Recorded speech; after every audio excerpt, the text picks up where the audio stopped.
The day that would forever change the lives of the Borden family began as any other. Andrew was out for his usual morning walk around the city. Abby, the lady of the house, was upstairs, tending to the cleaning of the guest room. Lizzie was also at home, spending her day as she usually would, but this facade of normalcy would soon shatter. The horror began in the sitting room. Andrew Borden was discovered, not peacefully napping as one might expect of an old man on a couch, but in a state of grotesque disarray. He had been brutally murdered, his face savagely hacked and mutilated beyond recognition, and the horror didn't end there.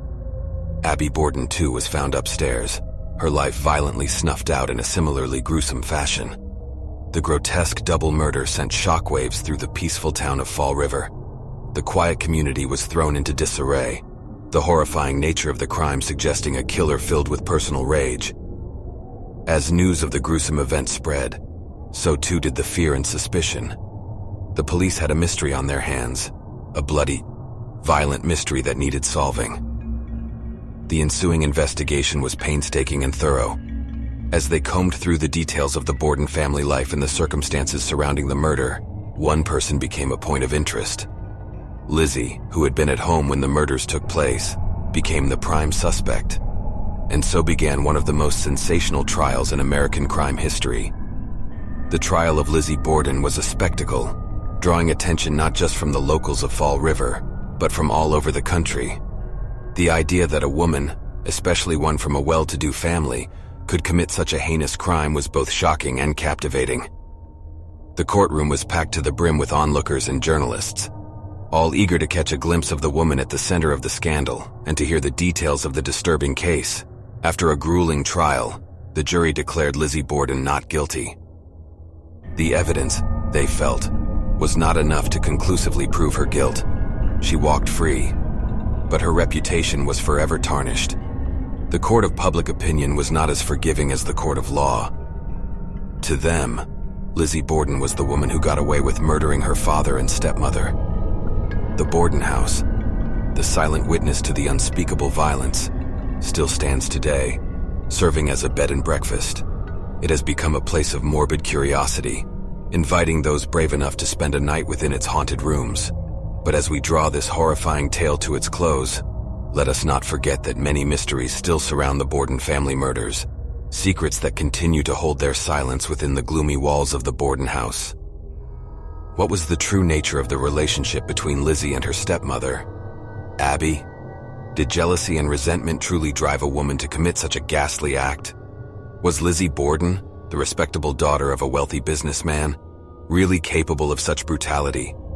The trial records, testimonies, and evidence, though meticulously studied, still leave room for speculation and doubt.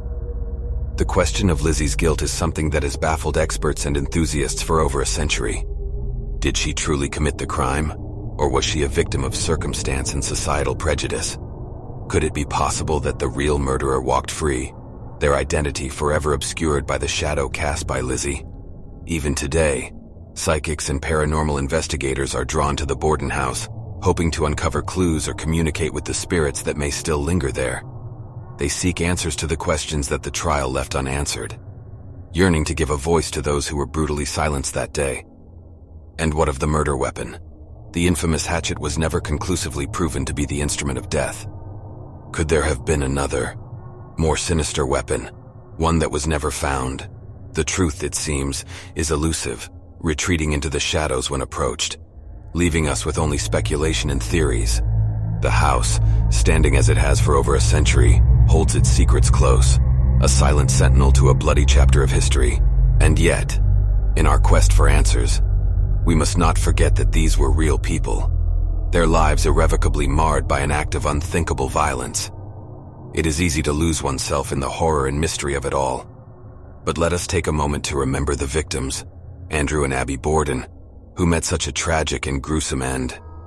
And as you lay down tonight, your thoughts inevitably wandering to the chilling tales of the past, remember that history is often darker and more terrifying than any fiction.